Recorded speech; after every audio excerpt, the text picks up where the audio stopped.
Breaking news చూస్తున్నాం. Hyderabad Chaitanyapuri police station పరిధిలోని ఆర్కేపురంలో గస్తీలో ఉన్న క్రైమ్ కానిస్టేబుల్ ను దొంగ కత్తితో పొడిచి పరారయ్యాడు.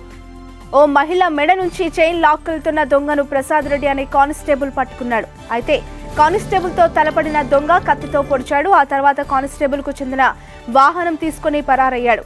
గాయపడిన కానిస్టేబుల్ ఓమ్ని ఆసుపత్రిలో చికిత్స పొందుతున్నాడు.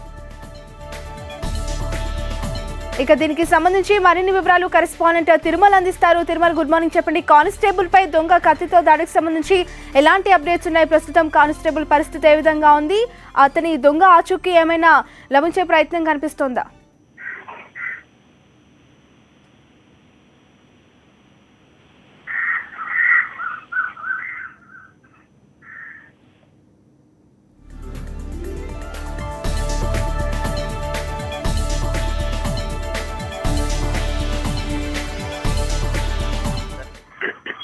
శ్రావణి, నిన్న సాయంత్రం సుమారు 7 గంటల ప్రాంతంలో చైతన్యపురి పోలీస్ స్టేషన్ పరిధిలోని ఆర్కేపురం రోడ్ నంబర్ 4 లో చైతన్యపురి పోలీసులు వాహనాలు తనిఖీ నిర్వహిస్తుండగా అనుమానాస్పద వ్యక్తి ఒక అతను బండిపై వెళ్తుండగా ప్రసాద్ రెడ్డి అనే కానిస్టేబుల్ కొన్ని వాహనాలు తనిఖీ చేస్తుండగా అతను చేతిలో ఉన్నటువంటి కత్తితో ఈ ప్రసాద్ రెడ్డి అనే కానిస్టేబుల్ పై దాడి చేయడం అయితే పోలీసులు అతను ఒక చైన్ స్నాచర్ దాడి చేసినట్టుగా కూడా ప్రాథమికంగా ఒక నిర్ధారణకు వచ్చారు. అయితే గాయపడ్డ కానిస్టేబుల్ ని ప్రస్తుతం ఓమ్ని ఆసుపత్రికి తరలించి అతనికి వైద్యం అందిస్తున్నారు. ఏదేమైనప్పటికీ కూడా గతంలో షామీర్పేట్ ప్రాంతంలో నకిలీ ఫేక్ కరెన్సీ ముఠా సభ్యుడు ఎల్ఎంగౌడ్ జరిపిన దాడి ఘటన మరొక ముందుకే అదే సైబరాబాద్ పోలీస్ స్టేషన్ కమిషనరేట్ పరిధిలోని చైతన్యపురి పోలీస్ పై ఈ విధంగా దాడి జరగడం శోచనీయం. అది ఏదేమైనప్పటికీ కూడా రోజు రోజుకి పెరిగిపోతున్న చైన్ స్నాచర్ల ఆగడాలను అరికట్టడానికి పోలీసులు తీసుకున్న చర్యల్లో భాగంగానే నిన్న ఈ దాడి జరిగిందని కూడా మనం చెప్పుకోవచ్చు. శ్రావణి, అంటే కానిస్టేబుల్ పై దాడికి చేయడం అనేది మామూలు విషయం కాదు. దొంగ పరారైనట్లుగా కూడా సమాచారం అందుతోంది. అతన్ని పట్టుకునే విషయంలో పోలీసులు ఎలాంటి ప్రయత్నం చేయడం జరుగుతోంది? ఖచ్చితంగా ఇంతకు ముందు